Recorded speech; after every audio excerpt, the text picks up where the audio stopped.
Hey, Pasta YouTube, it's your boy JJ here, back with some more Pokemon Brilliant Diamond. Last time we caught all three members of the Lake Guardian trio, messed with being in a bonus episode, unfortunately. And in today's episode, we're finally going into this cave here, Victory Road. Victory Road is the toughest dungeon in the game, or at least for the main story. And the trainers here are the highest level of the main story. This is a great opportunity to fill up a lot of pages of the Pokedex because a lot of the trainers here have new mons we have not encountered yet. Starting with this Psychic right down here. He starts off with a Haunter, but he also has an Alakazam and a Gengar in the back. I know this because this is actually my second time trying to record this, unfortunately. The first time, my laptop just wanted to die on me. So now I had to catch Mesprit again and do this again. But you know what? It is what it is. Sometimes you can't help it. You just gotta deal with the card you've been dealt. And I'll do my best to do that and make sure it doesn't happen again. I know it's happened several times throughout this series, and I promise you, it's not on purpose. It's just I do not have a really good setup. I'm not uh, as advanced as some of these other streamers or content creators. I'm only a guy playing games on his systems and using a cruddy laptop. That's not even a gaming laptop. So I apologize for the quality of this, but I'm doing what I can. As for this Alakazam here, it is especially bulky, just like the one we've been showing on our own team for a little while. So I expected it to survive this Bubble Beam, but we're high leveled enough to take it down easily. Up next is the Gengar. Gengar is very similar to Alakazam in that it has a very high speed and special attack, but it is not as bulky. I say that and it still lives as Bubble Beam. And it uses Shadow Punch despite having a much higher special attack. But it is what it is. You can't really help these NPCs. Get a critical hit just to get through this quicker. And it's down.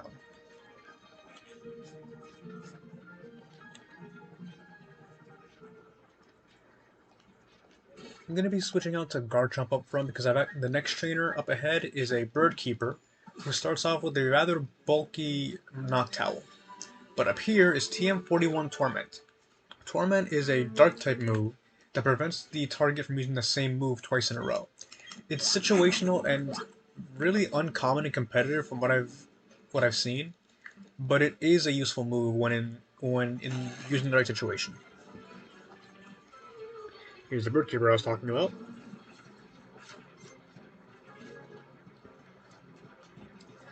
This Noctowl does actually know Moonblast because Game Freak gave the Noctowl line Moonblast as of Sun and Moon. It's not a bad move for it, but it's really unexpected, and it can take you by surprise if you're not ready for it. And it is very specially bulky, and it does have Roost, so that's why I put in Garchomp in the front.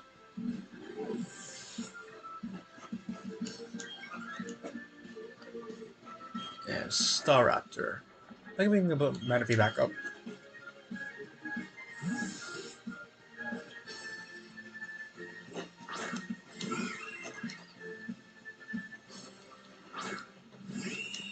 The Staraptor does know Aerial Ace and Close Combat, and even though it has Intimidate to knock down your physical attack, it should still be able to live this Bulb Beam as well. Barely, but it does.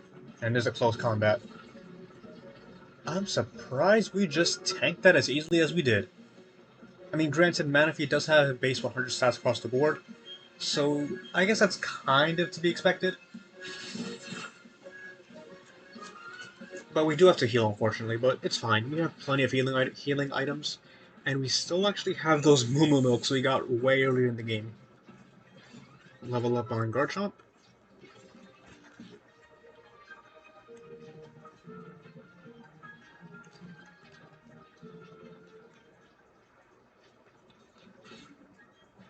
And let's use one of those Moo Milks. I'll put Infernape in the front, because I believe this next trainer is actually... I believe they start off with a Golduck, but they also have a Blissey in the back. And Blissey is a very good Pokemon to take down if you want some experience.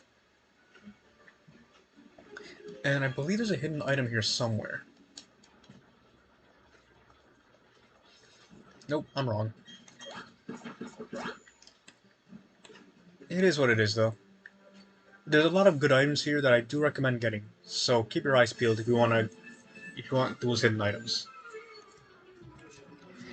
This trainer right here, she does start off with a Golduck, as I expected, and her next Pokemon is a Blissey. Moving Infernape to the front, excuse me, was a risky play because this thing does have Aqua Jet and some other water type attacks, but I do think we'll end up benefiting it in the long run. And I'm surprised it did that little. I thought it would do half like last time. There's Aqua Jets. Barely under half.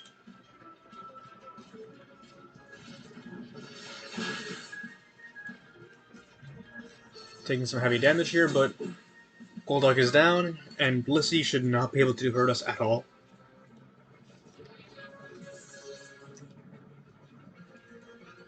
Almost a level up, but this Blissey certainly will give us some good levels here.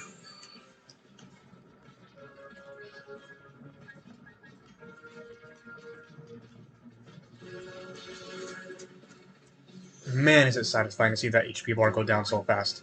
In the Gen 4 games, the HP bar was shockingly slow. 4 levels right there.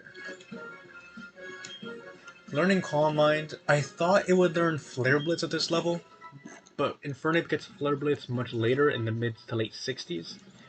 So I'll probably use a Heart Skill for that, because that is the last move I wanted to give it for Infernape's moveset.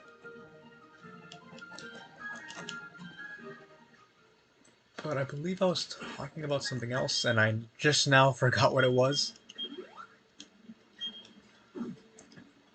But, this Victory Road is fairly short, I think. Except it's not, because I think I'm just remembering how long it is. It's not terribly long, and I'm making no sense here, but it's not the longest Victory Road we've ever seen. It's not even particularly difficult, save for a certain some battles here are a bit more challenging than others. But it's not the hardest by any means.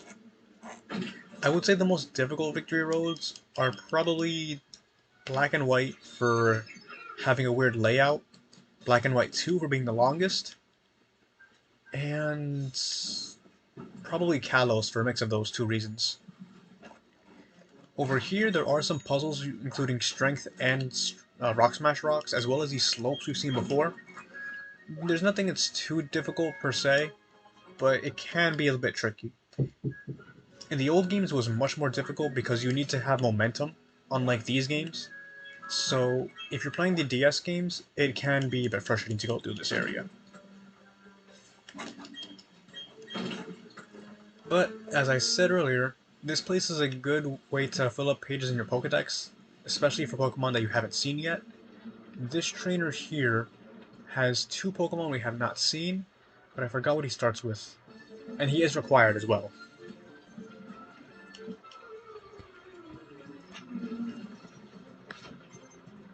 Now, what do you lead off with? Rapidash. Okay, so we made a good choice with Manphy here. His other 2 Pokemon are new, but they're not particularly hard either. Bubble Beam is our strongest move here.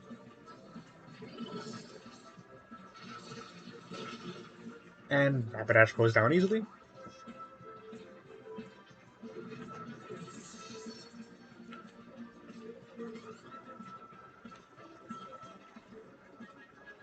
I'll put on Infernape here.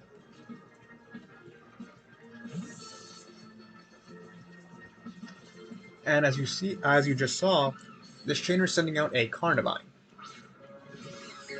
Carnivine is a grass-type Pokemon that's in the Great Marsh. We were not able to see it because it was Carnivine is one of those daily Pokemon that comes in randomly. But as well, it's not really menacing or fearsome, but it's tougher than it looks. But at the same time, it's not really all that tough. Rampardos. Just like Rourke's Cranidos, it is a very potent attacker, but it's not that fast and it doesn't really have too much defense on it. But I don't know if Mach Punch will KO. It does not. Please don't have Earthquake.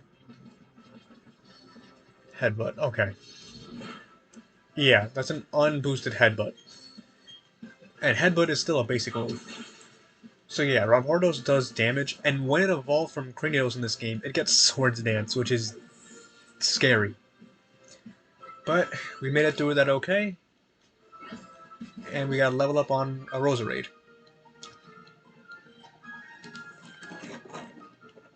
For this next battle, we're going to be putting Snorlax up front.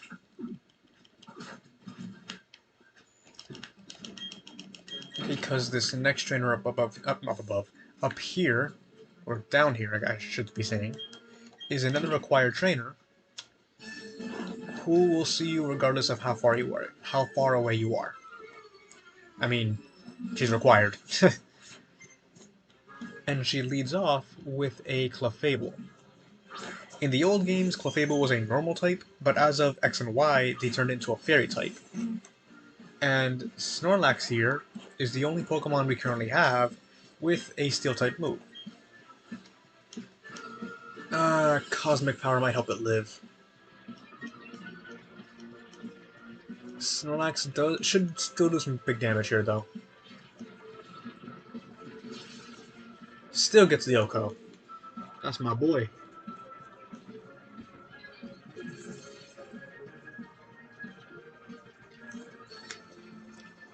And Torterra.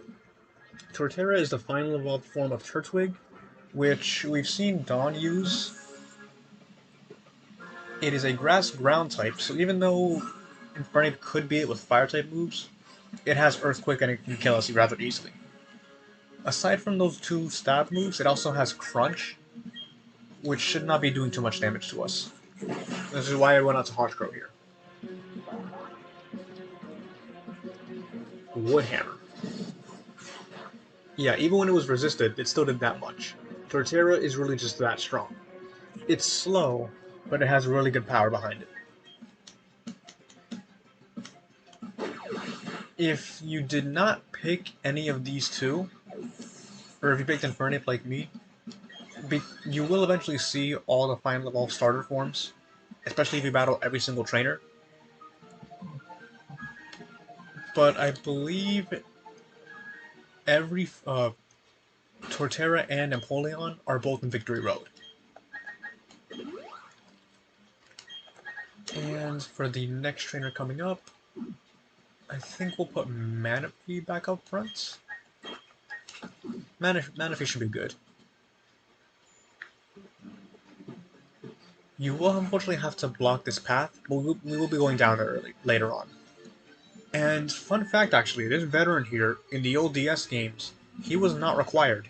His field division was actually one square above, so you could just skip him without an issue. But here, he's mandatory. Leading off with Staraptor. A lot of trainers seem to have a Staraptor more than usual, than I remember at least in here. Like the first one, it should live this Bubble Beam, but I don't think it can do much back to us. Endeavor, never mind. And Quick Attack, right?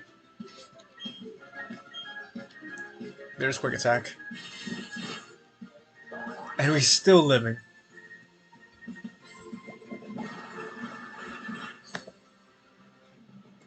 I think that's it for Manaphy for now, though. We don't need it for the next Pokemon. Hippowdon. We could, but I think Roserade should be fine.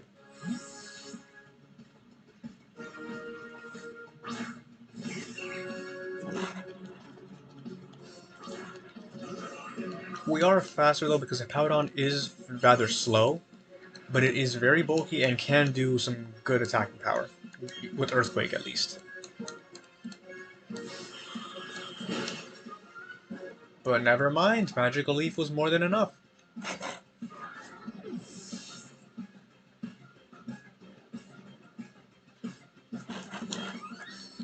And we're done. He said brilliant. That's the name of the game. Oh, and that's not enough, so Hyper Potion. First time ever had to use one. And that was still not enough, so full health. Now we're gonna go down those stairs and come right back up again so we can get that last item, or we can get whatever's down that path. It's not one singular item. Spoilers. But we can come down here. You do have to reapply strength, which is annoying, but it is what it is.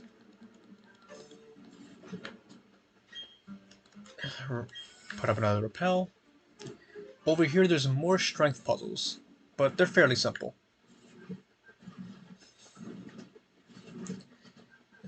A bit tedious, but it is what it is. That item up there, I believe, is just a max ether or a full restore. I don't remember. We're going to skip it for now. We are able to get it right now, but we're going to skip it and battle these two trainers up here.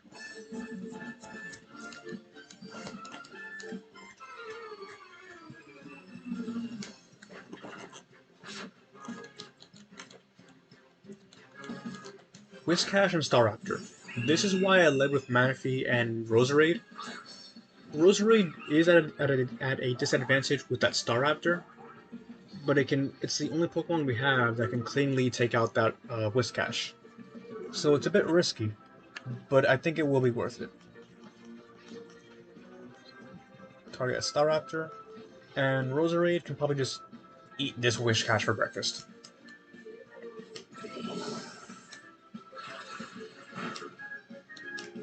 Just barely hanging on again. And yeah, it's down. If you couldn't guess, the main strategy of these two trainers is that they'll spam Earthquake on Whiscash because it will not affect that the Staraptor while doing a ton of damage to you unless you have Pokemon that have Levitate or part Flying type. And you target my Manaphy. Okay. I mean, it's not going to help you.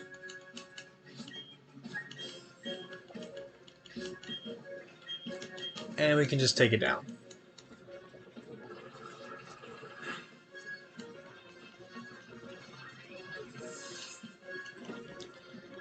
Level up on Garchomp and almost on Manaphy. And you two are done.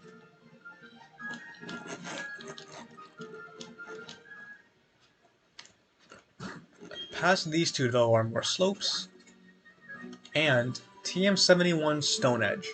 Stone Edge is a very powerful rock type move that has a high crit chance, but it's a bit lower accuracy. So if you want a high risk, high reward move, that's your best bet. And there's a full restore like I guessed it was. And I think we're done with the bike for now. I don't remember any other slopes in this Victory Road. There's one more trainer up ahead who I believe has a fighting type. So Honchkrow could beat it, but it's neutral to fighting, so I'm not going to risk it. There he is. There's a black belt on the top right of the screen, hidden by the Poketch and B-Barrel here. But there he is. And if you believe it or not, we're actually about, I would say, halfway through this Victory Road, or maybe even 3/4 of the way through. I am battling some of the non-required trainers here, like that Bird Keeper and that Psychic in the front of the in the beginning of the cave, for 2 reasons. 1, for the experience, and 2, because they're usually either guarding an item or the first reason, for more experience. The buffed knockoff. This does pretty good damage here, but we don't have a poison type move yet.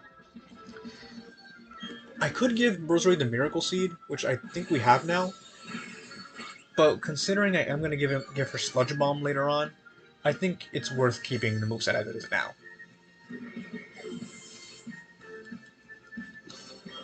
And there's a ton of level ups here. And I don't think we're learning any new moves though, because I think we're done with new moves for these Pokemon. And that's it. I didn't mention it, but he has the Machamp, which is another new page in the Pokedex. A lot of the trainers here use Pokemon we haven't seen before, like I said. So this is a phenomenal chance to fill up any remaining pages. And if you've battled every trainer, you should only have Pokemon, like, in the Pokedex there should only be around anywhere between 5 and 7 empty spaces, assuming you're using the same team as mine. Even if you're not, it would still be less than 10. Or around 10. Because, as you might expect, the Elite Four and Champion also have Pokemon that you haven't seen yet.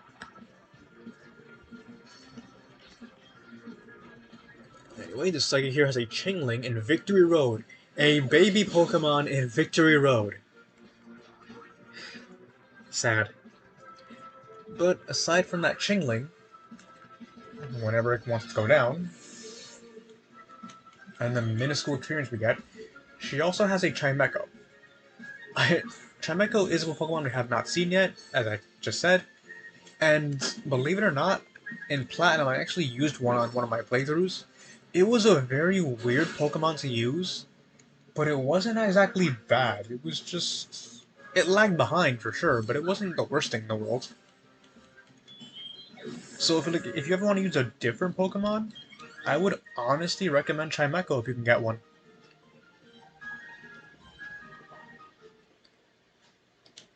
And now, actually, believe it or not, we don't really have that many trainers left in Victory Road. What do we have left, actually? I think we're going to go to Manaphy in the front. Manaphy, and I'm going to put Roserade here. There's nothing particularly tough for those two to take down. There is one Pokemon that we're about to face that is a bit tough. Not from this trainer. He's fairly easy, he only has one Pokemon. But down south in this room, there's another double battle, the last one in this area. And they have a Medicham and a Gyarados. And now that I say that out loud again, I think it might be better to have Honchkrow up front with Manaphy. Or Roserade, excuse me. So yeah, Honchkrow and Roserade sound like a better team to handle that. Yeah. And I know that for sure because those were that was the last trainers I faced before the recording died out.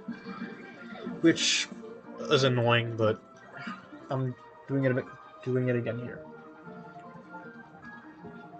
Okay. So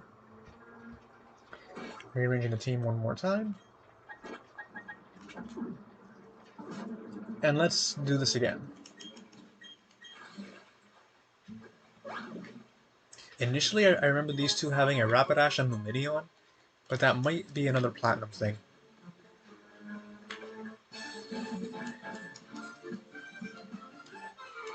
But I'm fairly certain that they have a Gyarados and Medicham, because that's the most recent battle I did before the recording. Before the recording died, excuse me. And I was correct. And this time, it should go much more smoothly. That Gyarados still scares me because it has Intimidate and Dragon Dance, but I think we'll be fine in the long run. We have moves that can take care of it, at least for Medicham at least. And Roserade has Grass Stab, which should do some good work against it. Less than half, but I think we'll be fine. Wing Attack still Ulcos. Crit? Not even a crit. Didn't need it. Now what do you do now? There's that Dragon Dance.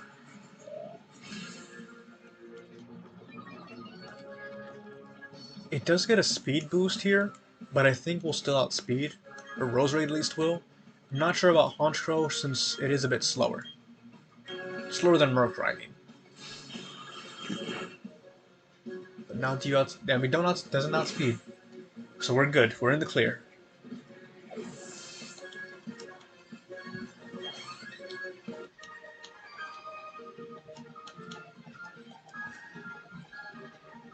Is the recording still going on? It is. Didn't want to jinx myself, but I still don't want to jinx myself. But moving on. Pass the server out here. There should be either a TM or a Nugget or something. Rare candy, always good to have. And this should be either a Nugget or a full restore. Max Revive, neither but still very good. And we're pretty much at the end here. There's not much left in Victory Road now. Gonna be a bit of a ways there because it's still a sizable chunk left in terms of space. But now I think the worst of Victory Road is behind us. The trainers up ahead may be tougher, but we've gone through most of it already. There's not much left. The fact that we have such an overpowered team probably does help a lot. And now that I think about it, I don't think, because I've had the repel on the entire time, we haven't encountered anything, so I haven't gone over the encounters in here.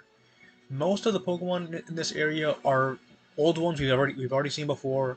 Golbat, Onix and Steelix, Machoke, Kadabra. Over here we find the TM59 for Dragon Pulse, a very solid special attacking Dragon type move. Good, but Dragon Claw is better on Garchomp, so we don't need it. But as for the encounters, like I said, there's nothing new. In this water area, you can find Floatzel, but we've seen it before.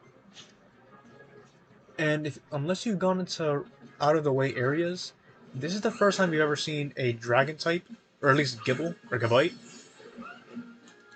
And this is the first Dragon Tamer we've actually battled on the main path. The first required one, at least. So, we still will see Gibble, because even if you have not gone to Leeward Cave at all, you will still get to see Gibble and Gabite here. And that's more pages in the Pokedex as well.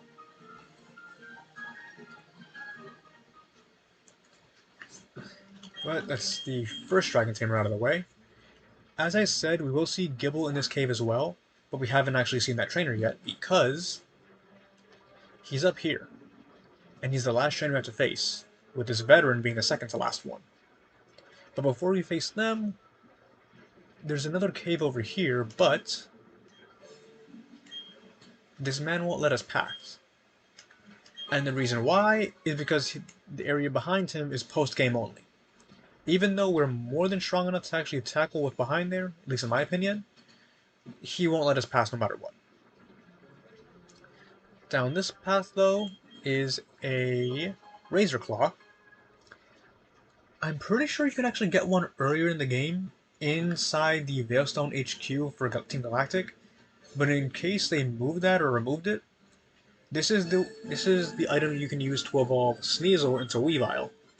It might be a bit late to actually get one, because Sneasel is rather frail, but hey, if you want a Weavile right now, I would say it's the best time to get one. Now for this veteran, he starts with a Tentacruel, so it's good that I used Garchomp here, because Bulldoze should be more than enough to take it down.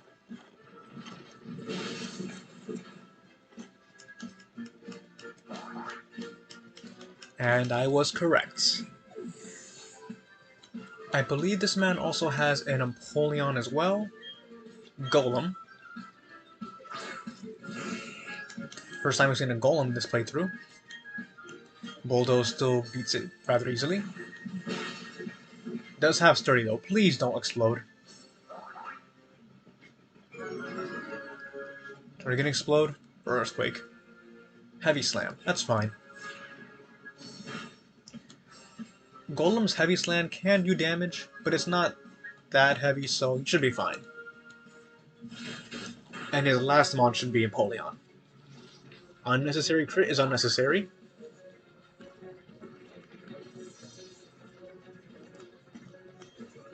And Infernape reaches a level 60. And there's a Napoleon. So I think now we've officially seen every starter Pokemon from their base form to the final evolution. But Bulldoze should still take it out. Yep. Napoleon is probably the middle of the road of the three starter Pokemon. It's faster than Torterra, but it doesn't hit as hard as Infernape. However, it's still a very good attacker, has very good bulk, and overall, just like its steel typing, it's really solid. So if you picked Napoleon, you picked a great choice. There should be an item up here. I'm almost certain of it.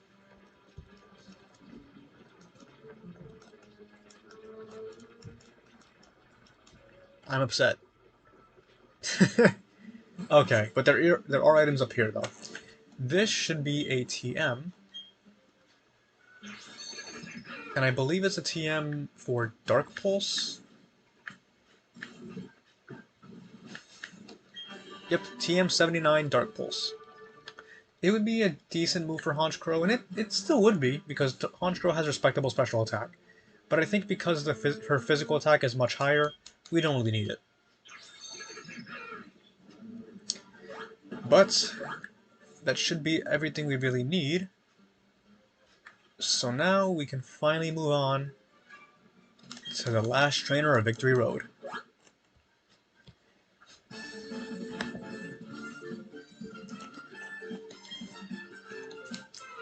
And honestly, that he said it was the best place to train? Debatable, but if you just want to train on wild encounters, it probably is. And there's the Gibble.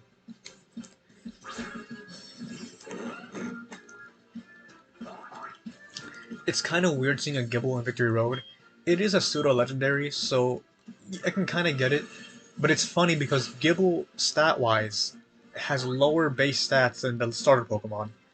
So just seeing it all the way out here is kind of funny. Next is a Gyarados. Rosary has taken a few on before, so I think it can handle this one.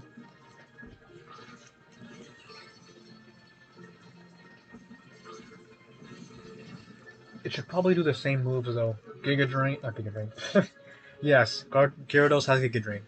But no, it should use Dragon Dance, Earthquake, Ice Fang, Waterfall. That's probably a competitive moveset, but I would not doubt it if I had those moves. Crunch. And Giga Drain does have more power here, so I think it'll be better to use now. Still lives. Gyarados does have respectable bulk as well, especially with Intimidate. And there's the Ice Fang. Big damage, but we're good. And there's the Poison too. The Poison might actually knock it out. And it does.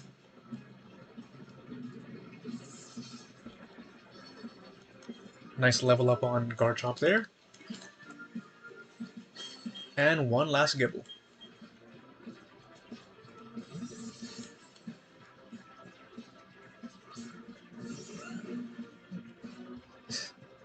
I could make a don't talk to me or my son ever again joke, but it doesn't really work since we're on opposite sides, so. And that's it. Taken down.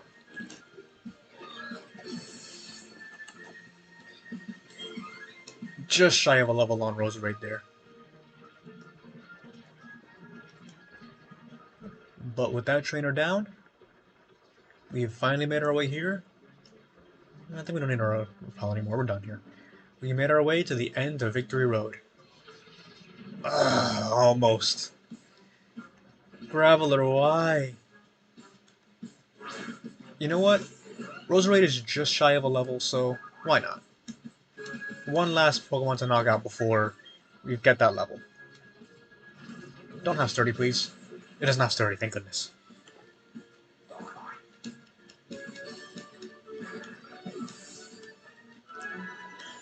Two levels, actually. Two for the price of one. Okay. Now we're out of Victory Road. And we finally made our way here to the Pokemon League. With one last waterfall standing between us and the league building. Going up.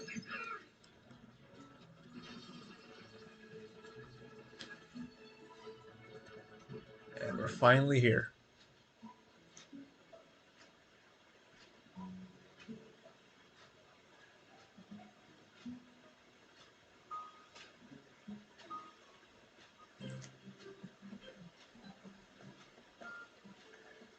Nothing else really to do, more or less, here. Well, besides the obvious.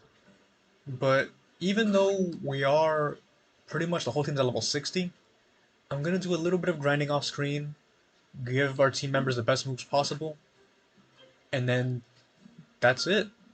Next episode will be the finale, more or less. And it might be a bit hard to do, but I'll try to get a special guest on here. So, next time on Pokemon Brilliant Diamond, it's the finale. The Pokemon League. I'll see you guys then. Take care.